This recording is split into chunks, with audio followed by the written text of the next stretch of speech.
5월 23일 새날을 주신 하나님께 감사드립니다.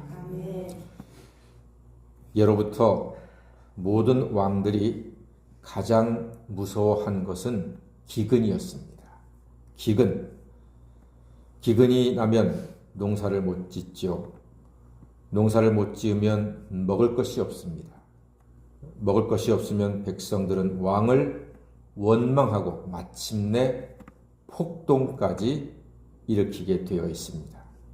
그래서 모든 왕들이 정권을 잡으면 가장 먼저 하는 사업은 이름하여 치수 사업입니다. 물을 잘 다스려서 농사를 짓고 먹을 것이 거리마다 집집마다 곳간마다 풍성하게 하는 것은 모든 왕들의 소망입니다.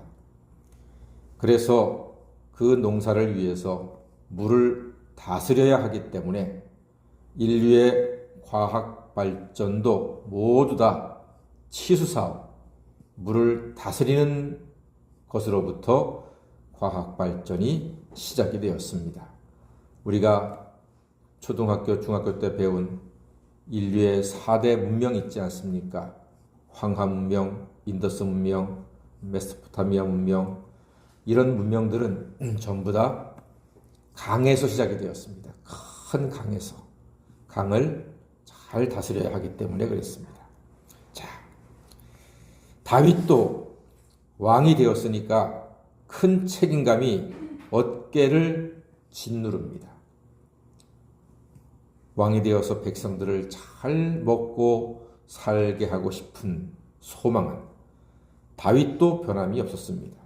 그런데 다윗 시대에는 과학기술이 부족해서 하늘만 쳐다보는 시절이었습니다.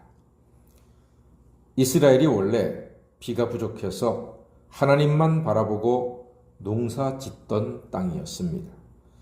그런데 문제가 발생했습니다.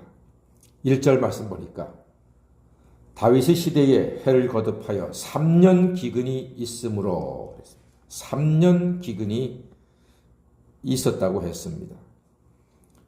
큰 문제죠.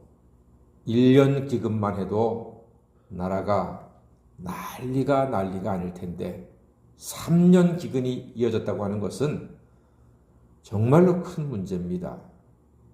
백성들이 폭동을 일으키기 직전인 거지요. 자, 다윗은 이 위기 앞에 하나님께 간구했습니다.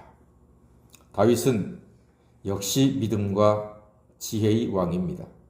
큰 문제 앞에 하나님께 나아가서 간구했습니다.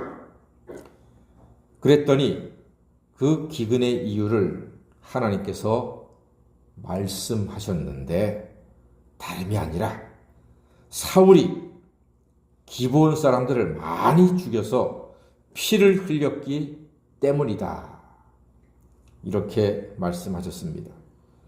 이제 기근의 원인을 알았으니까 다윗은 문제 해결에 적극적으로 나서겠지요. 원인을 알았으니까. 그래서 다윗은 기브온 사람들을 불러서 어떻게 하면 당신들이 원한을 풀고 나와 이 나라를 위해서 복을 빌겠느냐라고 질문을 합니다. 그러자 기브온 대표들이 대답을 합니다. 한번 들어볼까요? 4절 말씀. 기브온 사람들이 뭐라고 대답합니까? 시작. 기브온 사람이 그에게 대답하되 사울과 그의 집과 우리 사이의 문제는 은금에 있지 아니하오며 이스라엘 가운데에서 사람을 죽이는 문제도 우리에게 있지 아니하니이다 하니라. 왕이 이르되 너희가 말하는 대로 시행하리라. 예, 이제 문제를 좀 알았습니다. 아, 은금, 돈 문제가 아니구나. 사람을 죽이는 문제도 그들에게 직접 없으니 함부로 죽이면 큰일 나잖아요. 살인죄인데. 기브온 사람들이 지금 이렇게 말하고 있습니다. 돈으로 풀릴 문제가 아니다. 사람 목숨으로 바꾸는 싶은데 우리는 사람을 죽일 수는 없다. 전쟁이라면 모를까 전쟁도 아닌데 사람을 죽이는 것은 큰 범죄이니까 못하는 거 아니겠습니까? 그래서 다윗이 이제 그들의 마음을 알았기 때문에 왕으로서 약속을 합니다. 말해라. 너희가 말하는 대로 내가 시행하겠다. 이에 기브온 사람들은 5절과 6절에서 놀라운 말을 합니다. 자기들을 처참하게 죽인 사울 왕의, 이미 죽은 사울 왕의 자손 중에서 7을 내라. 7을 내면 우리 기브온 사람들의 억울한 죽음을 대신해서 그들을 죽이겠다. 그리고 원한을 풀고 이 땅을 위해서 하나님께 복을 빌겠다. 이렇게 지금 말하고 있는 거예요. 자, 이제 원인을 알았고 그의 대책 방법도 분명히 알았습니다.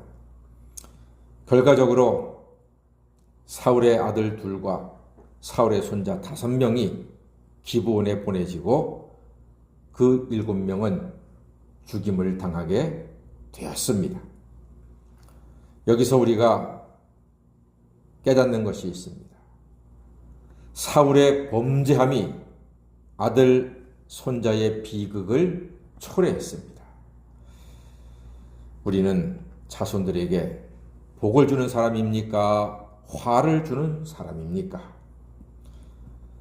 하나님 말씀에 순종함으로 하나님 마음에 합한 사람이 되어서 우리의 죄를 회개할 때에 우리 자손들에게 복을 끼치는 성도가 될 줄로 믿습니다. 사울은 하나님께 불순종했습니다. 하나님 뜻을 무시했습니다. 제 멋대로 왕의 노릇했습니다. 그러다가 이렇게 전쟁 후에 평화의 때에 기근의 문제를 해결하기 위해서 사울의 자손 7명이 끌려가서 나무에 매달리는 비극을 초래하게 되었습니다. 자업자득이라고도 하지요. 사울의 죄가 자손들의 비극으로 나타났습니다. 간절히 바라건대 우리는 우리의 죄의 저주, 죄의 사슬이 우리 대에서 예수 그리스도의 십자가 보혈로 다 끊어지고 풍성한 은혜를 대대로 누리는 예수님의 가문, 생명의 가문, 부활의 가문, 은혜의 가문, 축복의 가문, 생명의 가문 다 이루시기를 주님의 이름으로 간절히 축원합니다. 아멘. 기도하겠습니다.